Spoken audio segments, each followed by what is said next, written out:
All right, got day 2 here. Been planting a bit and getting some more plants into the ground and just trying to care for the ones that we got and the ones that are surviving.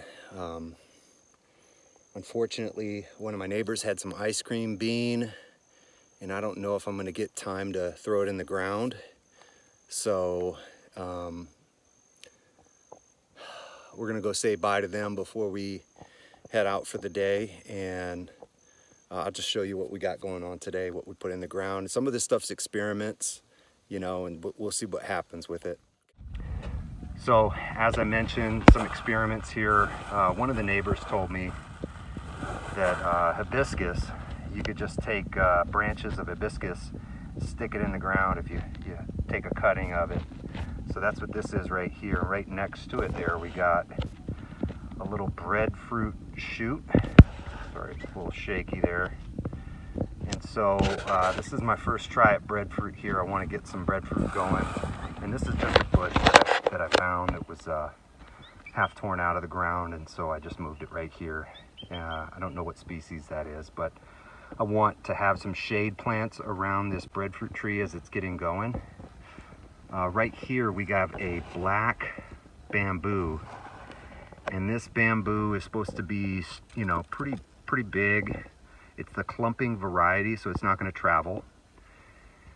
And what it does is it grows in these clumps. It gets I don't know, 1 to 2 inches wide and maybe 20-25 feet tall. It'll probably reach the 25 feet tall here in this area because we get a lot of rain here. So one of the other things that I did along this strip of black cinder was I went along and I planted just coffee and papaya seeds, and I really just don't have time to do the propagation on this trip. So in this case, it's just going to be get what I can get into the ground, and we'll see what makes it. You know, I didn't invest too much time, so I did that all the way to the back, to that back avocado. So there'll be papaya and coffee planted intermittently. And finally here I have a little pineapple. You know, you cut the top off a pineapple and stick it in the ground. So I brought in some soil. I mixed it with the cinder and just topped it off with some wood chips to keep the moisture in.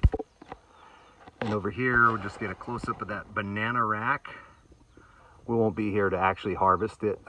Just gonna let the neighbors go ahead and come and get it. But it's pretty exciting. I'm happy to see bananas growing here. We got that one, and then in the back we got a little baby one. So eventually I'll probably transplant that baby one to the other side of the yard.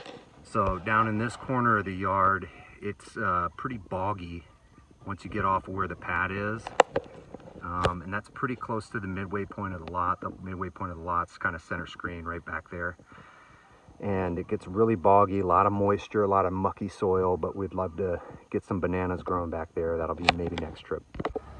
And right here we have the remnants of a little hapu'u fern that looks like it got kind of chomped up maybe when they were doing the land clearing. And here it is, it's still surviving. It's sprouting back.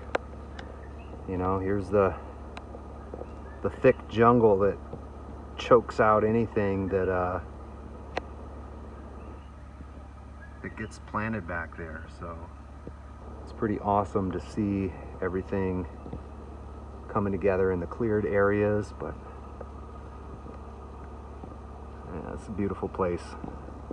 So this is one thing that I wasn't able to get videotape before leaving the lot, but we ended up planting what's called ice cream bean, and it was a canoe crop that came over with Polynesians. So this particular ice cream bean right here looks a little bit rotten. Usually it's got a white flesh on the inside. I'll open up this other one for you and see if we got it. But then these beans, these seeds, went ahead and planted about 6 of them, 6 maybe 7 down the driveway. So hopefully we get a good crop of those. I'll open this up and see what it looks like. Yeah, this one looks really good. It's a little rotten on this end right here, but this white area here, this white fleshy substance here, it's almost like cotton candy. And it's actually, you know, they call it ice cream bean. It's not super sweet, but it's not too bad. It's that flesh of the ice cream bean, and it's lightly sweet.